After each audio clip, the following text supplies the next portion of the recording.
Hello people of YouTube, Mountbatten here, and I'm bringing you my, I guess you can say this is kind of my final impressions on Republique. It was supposed to be a different video today, but due to certain files not wanting to work with Shotcut, I've had to kind of move my final impressions video of Republique up. But I've been playing Republic a lot, or Republic, how do you say it? Republic, it means the same thing. And I would stand by what I said in my second impressions video that it's a fun ship to play.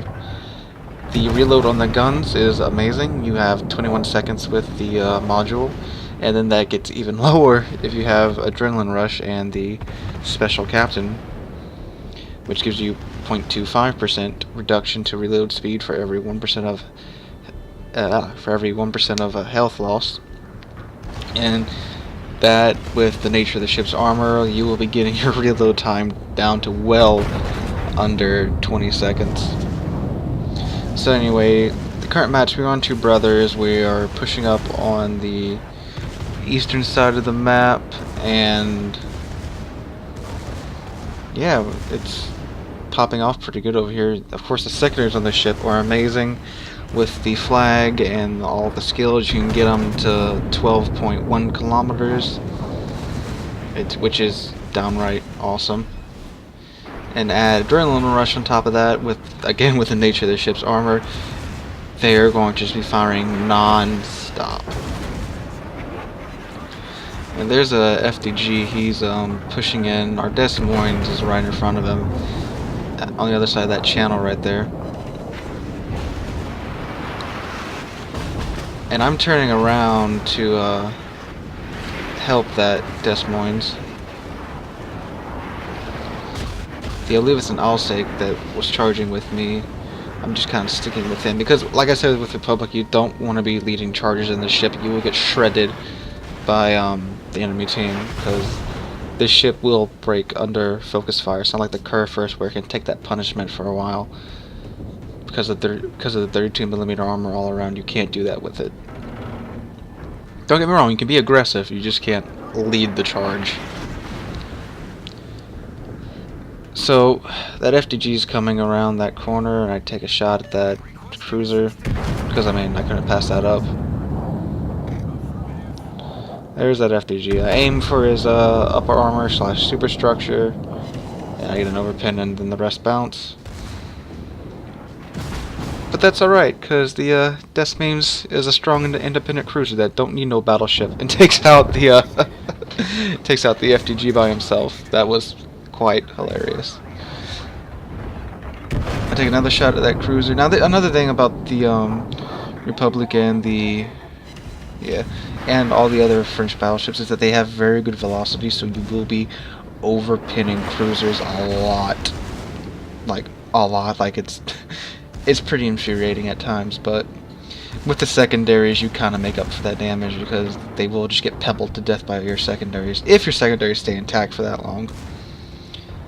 If you run across a British battleship that spams some HE at you, you're probably going to lose about half of your secondaries, which is extremely annoying.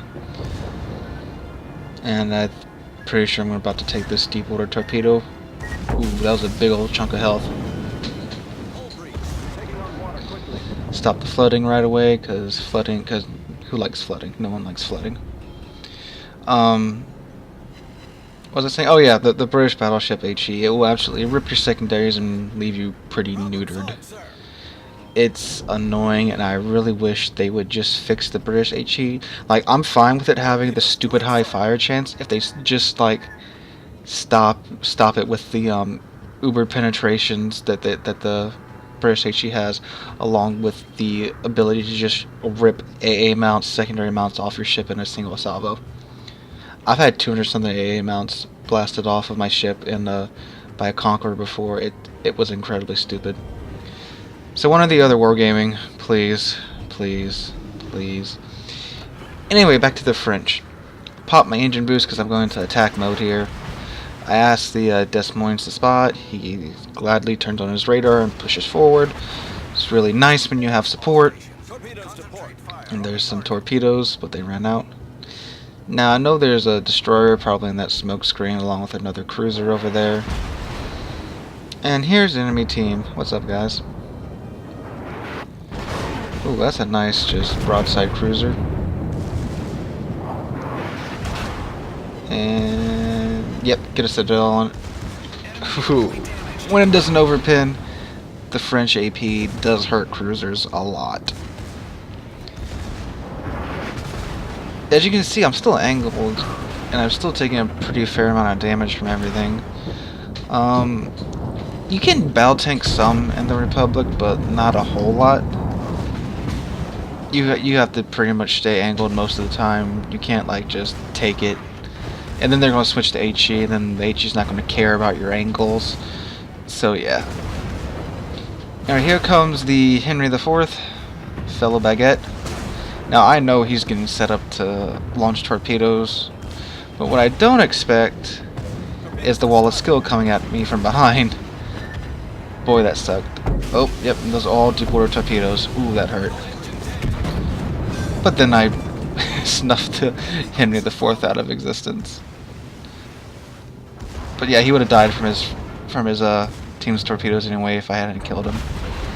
So I'm at very low health, so I'm trying to get my bow around to tank the shots coming at me from that, is that a Montana or something like that? Yeah, that's Montana. And my heal's about to come off cooldown, so, you know, I can probably survive this. You know, if I can kill that cruiser, then... Oh, hi, Shimakaze from 1 kilometer away. What's up, buddy? Like, oof. But my secondaries get him. Ah. I love these secondaries. They just take care of you so much. That genuinely made me jump when that Shimakaze came around the corner. Anyway, final impressions. It's a fun ship. You just can't, you know, fling it into battle, and you can't stay back with it either, because, you know, it's got good range, but you can't snipe with it because it only has 2 turrets. It only has 8 guns total, which I think is a nice balance. You know, you have enough guns to where if you push in with your team, you can do some serious damage, but not enough to encourage you to stay back and snipe, because you simply don't have enough guns for it. Now, it can snipe, but it's... You're better off just... If you want to snipe, just go for the Yamato. That's the only really good battleship for sniping. Tier 10 battleship for sniping. The Montana is... You know, the Montana can, but it doesn't have the caliber to do serious damage at long range.